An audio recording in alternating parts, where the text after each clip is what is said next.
बिस्मिल्लाहिर्रहमानिर्रहीम। अस्सलाम वालेकुम माय यूट्यूब ऑडियंस, कैसे हैं आप सब। उम्मीद है कि आप सब खैरियत से होंगे। आज की इस वीडियो में मैं बहुत ही ज़बरदस्त रेसिपी लेकर आई हूँ। वीडियो को एंड तक लाजमी वॉच करना है। तो वीडियो जो है बहुत ही ज़बरदस्त होने वाली है, आप लोगों को बहुत ही ज़्यादा पसंद आएगी। हमें सिर्फ क्या चाहिए, एक आलू। अगर आपके घर में एक आलू है तो आप इस रेसिपी को लाजमी ट्राई करें। तो आज हम बहुत ही मज़ेदार चटपट से टर्नेडोज़ बनाएंगे, वो भी मेरे स्टाइल में। तो वीडियो बनाना स्टार्ट करते हैं। बिस्मिल्लाहिर्रहमानिर्रहीम। यहाँ पर मैंने लिए हैं 6 अदद आलू। मेरे पास जो आलू हैं ये न्यू है, आप जो है कोई भी आलू ले सकते हैं। तो यहाँ पर मेरे पास है एक वुडन स्टिक। इसको हमने जो है थोड़ा सा टेढ़ा करके इस तरह घुमा घुमा कर आलू के अंदर हमने डालना है। ये काम इतना आसान नहीं है जितना कि आप समझ रहे हैं, ये थोड़ा मुश्किल है और हमें जो है टाइम भी लगेगा। तो यहाँ पर जो है आप आलू नए भी ले सकते हैं, पुराने भी ले सकते हैं। कुछ आलू जो होते हैं वो नरम होते हैं और कुछ आलू जो होते हैं वो सख्त होते हैं। तो ये मैंने जो लिए हैं ये जो हैं सख्त वाले हैं। तो यहाँ पर हम जो है कुछ छिलके उतार लेंगे आलूओं से और कुछ के छिलके जो है छिलकों समेत ही हम बनाएंगे। तो यहाँ पर जी है मैंने इसका छिलका उतार लिया है। बहुत ही ज़बरदस्त ये रेसिपी होने वाली है। तो ये देखें जी, इस तरह से हमने थोड़ा सा टेढ़ा करके इसको थोड़ा सा ज़ोर लगाकर घुमा घुमा कर आलू के अंदर इसको ये देखें इस तरह से गुजार लेना है पूरा ही। तो फिर हमने इसके बाद क्या करना है, छुरी की मदद से हमने इस तरह से इसको अपने कटिंग बोर्ड पे रखना है। तो यहाँ से इस तरह से हमने काटना है। तो ये वुडन स्टिक है, इसको हमने घुमाते जाना है।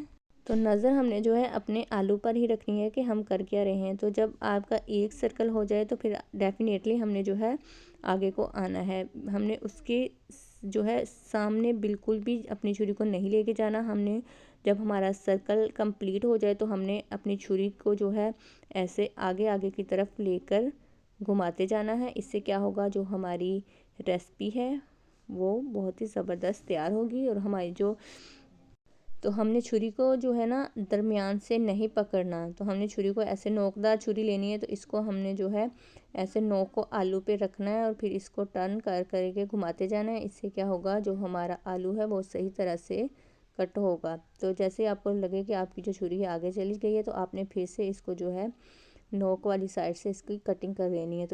तो इसी तरह से हमने जो है सारी कटिंग कर लेनी है। तो आलू को मैंने जो है पहले भी वॉश किया था। अब हम इसको दोबारा से इस तरह से पानी में रख देंगे, नमक वाले पानी में। ये देखें, इसके बाद अब हम जो है पेस्ट तैयार कर लेंगे। मैंने जो है सारे आलू की कटिंग कर ली है। तो यहाँ पर मैंने 2 चम्मच जो है मैदा लिया है। 2 ही चम्मच हम इसके अंदर चावल का आटा ऐड करेंगे।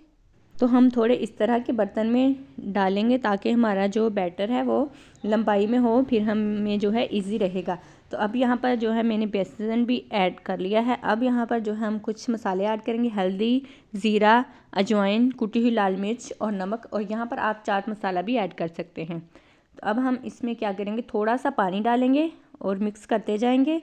अब देखें कितना फ़न है कि हर घर में छोटे छोटे आलू मौजूद होते हैं। जब भी आपका दिल करे कुछ क्रिस्पी सा खाने को, या बच्चे आपसे मांगे, या तो बच्चों के स्कूल में सुबह जो है लंच में अगर आप लोग ये बना कर दें तो बच्चे भी खुश हो जाएंगे। तो यहाँ पर हम जो है थोड़ा सा पानी डालेंगे और इसको जो है मिक्स करते जाएंगे।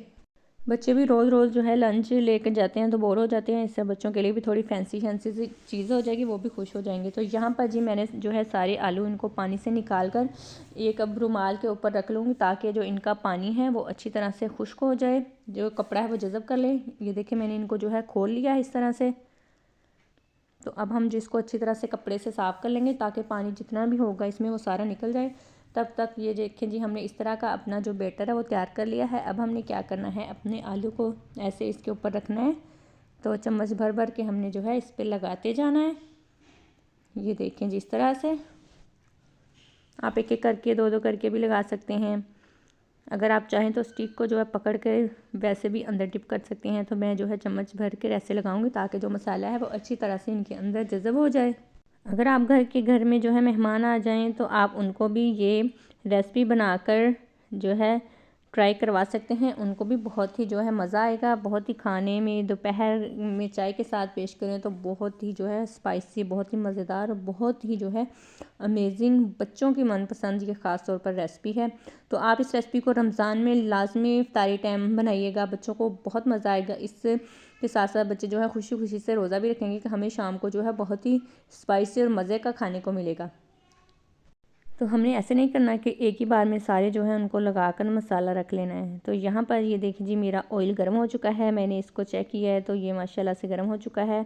अब हम इसके अंदर जो है एक एक करके डालते जाएंगे। ध्यान से डालना है ताकि आपके हाथ के ऊपर ऑयल ना गिर जाए।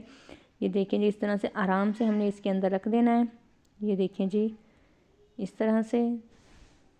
तो यहाँ पर जी मैंने पहले 2 डाले हैं, पहले 2 पकेंगे, फिर इसके बाद हम जो है 3 डालेंगे। तो अब हम यहाँ पर इनकी जो है साइड चेंज कर देंगे। ये देखें छुरी की मदद से एक साइड पक चुके हैं। अब हम जो है 2 से 3 मिनट के लिए एक साइड को फ्राई करेंगे, फिर इसके बाद हम साइड चेंज कर देंगे। तो ये देखें जी, यहाँ पर जो पक चुके हैं इनको हम अब निकाल लेंगे। आपने भी देख लेना है कि जब इनका कलर इस तरह से चेंज हो जाए तो ये पक जाएंगे। तो आपने जो है निकाल लेना है इनको अच्छी तरह से ऑयल निचोड़ कर। तो मैं यहाँ पर जो है टिश्यू पेपर पे निकाल रही हूँ ताकि जो ये हमारे क्रिस्पी रहें। तो आप जो है किसी भी चीज़ पे निकाल सकते हैं। तो अब यहाँ पर जो मेरे बाकी के 3 रह गए थे वो डाल देंगे। उनको भी हम 6 से 7 मिनट के लिए पकाएंगे अच्छी तरह से। तो मैंने भी इस रेसिपी को है जो पहली बार आज ट्राई किया है। तो अगर आपको लगे कि आपका आलू थोड़ा मोटा है तो आप इसको बाहर निकाल कर थोड़ा सा तोड़ कर देख लें। अगर कच्चा हो तो फिर आप इसको दोबारा से 2 से 3 मिनट के लिए पका सकते हैं। तो यहाँ पर जी मैंने सारे जो है पका लिए हैं, इनको मैंने इस तरह से गार्निश कर लिया है। उम्मीद है कि आप सबको मेरी वीडियो पसंद आई होगी। अगर आपको मेरी वीडियो पसंद आए तो मेरे चैनल को सब्सक्राइब करें, मेरी वीडियो को लाइक करें, शेयर करें और कमेंट करना बिल्कुल भी ना भूलें। तो अब हम यहाँ पर इसके ऊपर डालेंगे थोड़ा सा चाट मसाला। तो ये देखें जी, यहाँ पर मैंने डाला है चाट मसाला। ये आप देख सकते हैं माशाल्लाह से बहुत ही यम्मी, क्रिस्पी और टेस्टी, और इनका जो जायका है वो बहुत ही मज़े का है। आप जब इस रेसिपी को ट्राई करेंगे तो आप हर तरह की जो फ्राइज़ है उसको भूल जाएंगे। बहुत ही यम्मी किस्म की रेसिपी है। तो अल्लाह हाफिज़।